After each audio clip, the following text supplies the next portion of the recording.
देखिए, आज के इस वीडियो के अंदर हम करने वाले हैं कक्षा 10 प्रश्नावली है 10 व्रत और उसका बेसिक का ये वीडियो नंबर 2 है। पहले हमने करवा दिया था व्रत के बारे में। आज कुछ प्रमेय हैं व्रत से संबंधित।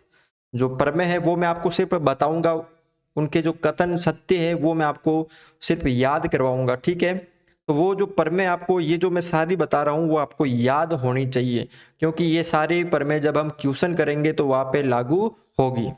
सबसे पहली प्रमेय नंबर 1 जो ये दिख रही है आपको, प्रमेय नंबर 1 क्या है यहाँ पर, ध्यान से देखो।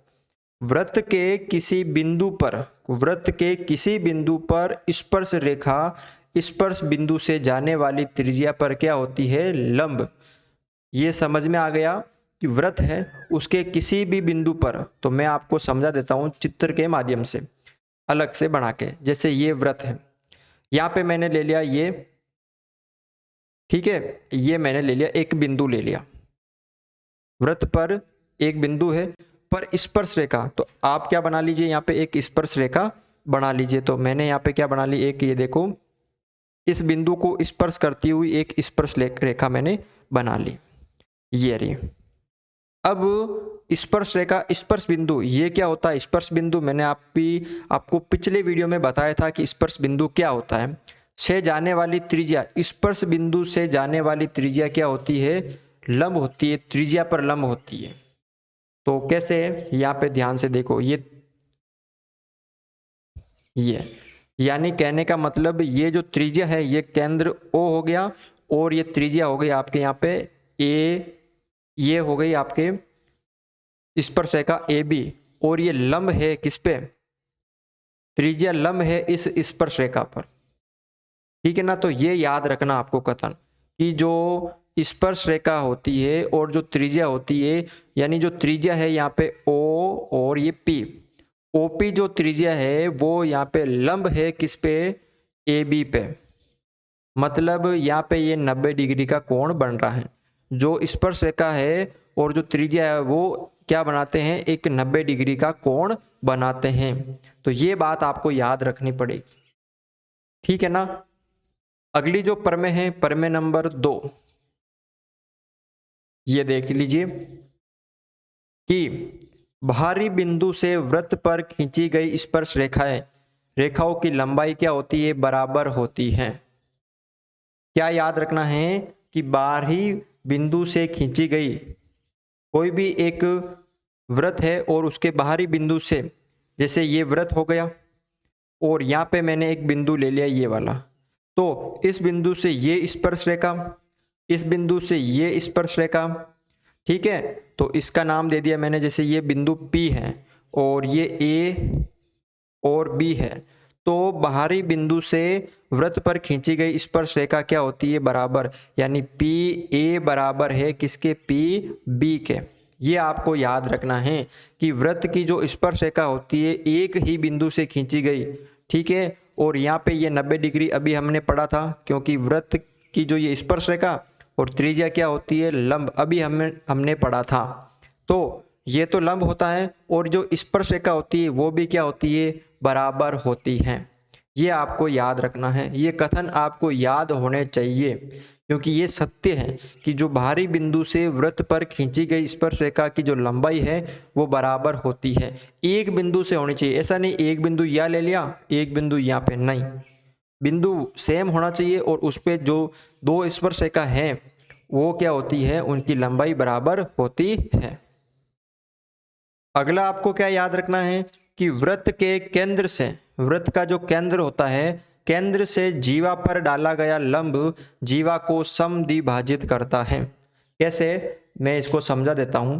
देखो यहाँ पर एक ये वृत्त है, ठीक है, वृत्त के केंद्र, ये केंद्र है और जीवा आपको पता है कि वृत्त की परि कोई भी दो बिंदु से को मतलब जो बिंदुओं को मिलाने वाली रेखा क्या कहलाती है, उस वृत्त की जीवा। जैसे ये जीवा हो गई, तो ये यहाँ पे जीवा हो गई, ये केंद्र हो गया O और जीवा हो गई यहाँ पे A और B, ठीक है। ये जीवा क्या होती है, ये जो लंब, अगर इसको हम लंब डालते हैं एकदम सीधा यहाँ पर, बिल्कुल इस केंद्र से इस जीवा पर, तो जैसे इसका नाम दे दिया मैंने सी, अगर यहाँ पे हम लंब डालते हैं तो ये वाली और ये वाली भुजा क्या होती है, बराबर। या ध्यान रखना है कि कोई भी अगर वृत्त है उसकी जीवा है और उसके केंद्र से अगर हम लंब डालते हैं एकदम सीधा 90 डिग्री के कोण, तो वो जीवा बराबर दो भागों में विभाजित हो जाती है। कहने का मतलब है कि यहाँ पे जो ये AC है वो किसके बराबर होगी, इस CB या BC के बराबर होगी। ठीक है, ये इसमें आपको याद रखना है। ये प्रमेय देखो आप यहाँ पे, ये थोड़ी इंपॉर्टेंट है और थोड़ी सी आपको समझनी जरूरी है। क्या दे रखा है कि वृत्त के किसी चाप द्वारा, देखो पहले तो हम यहाँ पे एक वृत्त बना लेते हैं। देखो ध्यान से देखना इसको, है ना, ये एक वृत्त हो गया। ठीक है, वृत्त के किसी चाप, चाप क्या होता है, जैसे यहाँ पर प्रकार जो होता है, आपको प्रकार पता है, इस प्रकार से ही तो क्या बनाते हैं हम, वृत्त बनाते हैं। तो हम कक्षा में सीखे हैं 9th 8th में कि चाप काटते हैं। अगर इस चाप को हम पूरा घुमा देते हैं एकदम बिल्कुल गोलाई में, तो क्या बन जाता है, वृत्त बन जाता है। क्या बन जाता है, वृत्त। अगर हम थोड़ा सा काटे तो इस तरह से, और अगर इसको पूरा घुमा देते हैं एकदम गोल, तो क्या बन जाता है, वृत्त बन जाता है। ठीक है ना। तो आपको क्या याद रखना है कि वृत्त के किसी चाप द्वारा, यहाँ पे मैंने एक चाप ले लिया, यानी यहाँ से लेकर यहाँ तक, कि मैंने इस प्रकार की सहायता से यहाँ तक इसको बनाया है। ठीक है, किसी चाप द्वारा केंद्र पर अंतरित कोण। अब केंद्र पर अंतरित कोण का मतलब है, देखो ध्यान से, ये चाप यहाँ तक है, फिर इसको मैंने मिला लिया ऐसे, ऐसे और ऐसे। ये चाप था यहाँ से यहाँ तक, कहाँ तक, ये चाप था यहाँ पर, ये यहाँ पे क्या था, चाप था। इस चाप को इस बिंदु से और इस बिंदु को मैंने मिला लिया यहाँ पर। ठीक है, यहाँ पे मैंने इसको मिला लिया।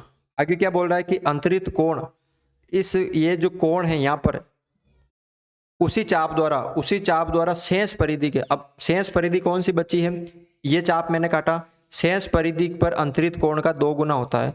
कहीं पे भी एक बिंदु ले लीजिए, मान लीजिए ये ले लिया मैंने बिंदु, और शेष परिधि पर, अब जो परिधि बची है शेष, ये तो हमने यूज कर ली है ना, शेष परिधि कहीं पे भी आप बिंदु ले सकते हो, यहाँ पे भी, यहाँ पे भी, मैंने यहाँ पे ले लिया। फिर इसको मिलाने पर, जैसे इसको और जो ये चाप कटा उन दोनों को मिलाने पर, जैसे यहाँ पे मैंने इसको मिला दिया, जो ये कोण बना ना आपके सामने, ये वाला कोण, कौन से कोण, एक तो ये वाला बन गया और एक ये वाला बन गया।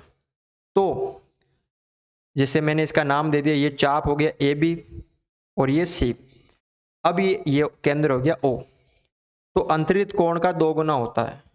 वापस समझ लीजिए, हमने क्या किया, वृत्त के किसी चाप द्वारा, वृत्त के किसी चाप द्वारा केंद्र पर अंतरित कोण, केंद्र पर अंतरित कोण, कोण बन रहा है। ठीक है, यहाँ पर उसी चाप द्वारा, इसी चाप द्वारा शेष परिधि, अब ये परिधि तो हमने काम में ले ली है, बची कौन सी, यहाँ से लेकर यहाँ तक। कहीं पे भी आप एक बिंदु ले सकते हो। मैंने अगर यहाँ पे ले लिया तो इसको ऐसे मिला लेंगे, अगर यहाँ पे ले लिया तो इसको और इसको मिला लेंगे। तो जो कोण बनता है वो दुगुना होता है, पर अंतरित कोण का दुगुना होता है। ठीक है ना, तो ध्यान से देखना, यानी ये जो कोण बन रहा है, ये कोण, इस कोण का क्या होगा, 2 गुना होगा। यानी ये थीटा तो ये 2 थीटा होगा, ये 50 डिग्री है तो ये 100 डिग्री होगा। ये आपको याद रखना है, ऐसे क्वेश्चन आएंगे। अगर आपको बोल दे कि बताइए ये 30 है तो ये कितना होगा, 60, ये 80 है तो ये कितना होगा, इसका आधा होगा ना, क्योंकि 2 गुना है तो 40 होगा। ऐसे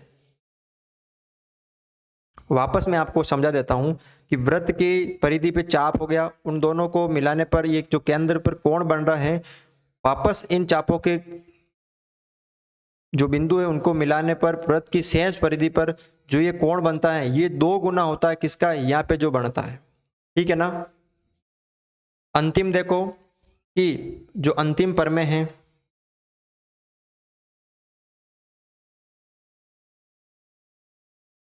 क्या याद रखना है कि अर्धवृत्त, अर्धवृत्त का मतलब है आधा वृत्त, अर्धवृत्त पर बना कोण समकोण होता है। अर्धवृत्त पर बना जो कोण होता है ना, वो क्या होता है, समकोण होता है। तो कैसे, ध्यान से देखो, यहाँ पे ये वृत्त बना हुआ है, इसको हम अर्धवृत्त बना लेते हैं। यानी देखो, ये मैंने इसको अर्धवृत्त बना लिया। अर्धवृत्त पर बना कोण क्या होता है? समकोण। अर्धवृत्त बना लिया। अब कहीं पे भी आप एक बिंदु ले लीजिए, जैसे यहाँ पे मैंने बिंदु ले लिया। अब इसको छोड़ दो क्योंकि ये आपको लेना अर्धवृत्त। अब इस बिंदु को आप दोनों जो ये हैं यहाँ पर, एक तो यहाँ पर और इस बिंदु से वापस यहाँ पे, तो हमेशा वो समकोण होता है। चाहे आप यहाँ पे भी ले सकते हो। तो देख लीजिए, अगर मैं इसको मिलाऊंगा और वापस इसको मिलाऊंगा तो देखो ये समकोण बन रहा है। अगर यहाँ पे ले रहा हूं मैं तो इसको मिलाऊंगा और इसको, तो भी यहाँ पे समकोण बन रहा है। ठीक है ना। तो ये आपको याद रखना है कि अर्धवृत्त पर बना जो कोण होता है वो हमेशा क्या होता है? समकोण होता है। अंतिम देखो, ये एक और बच गई है यहाँ पे। चक्रीय चतुर्भुज के सम्मुख कोणों का योग 180 डिग्री होता है। मैंने आपको पिछले वीडियो में बताया था कि इस तरह का जो होता है ये चक्रीय चतुर्भुज होता है। ठीक है ना। यानी वृत्त के अंदर बना चतुर्भुज जो वृत्त की परिधि को, यानी जो चतुर्भुज है उसके शीर्ष वृत्त की परिधि को स्पर्श करते हैं। तो ये कोण ए और कोण सी, इन दोनों का योग 180 डिग्री होता है। कोण बी यानी सम्मुख यानी आमने सामने के कोण बी और कोण डी का भी योग कितना होगा? 180। और चारों का योग कितना होता है? चतुर्भुज के 360 होता ना। तो ये इसमें आपको याद रखना है। ठीक है। तो आज के वीडियो में ये कुछ प्रमेय थी, ये आपको याद रखनी है बिल्कुल। ये पॉइंट जो मैंने आपको लिखवाए थे याद रखने हैं, तभी आप इस चैप्टर को आसानी से सरल कर सकते हैं। वीडियो अच्छा लगा है तो वीडियो को लाइक ज़रूर करें।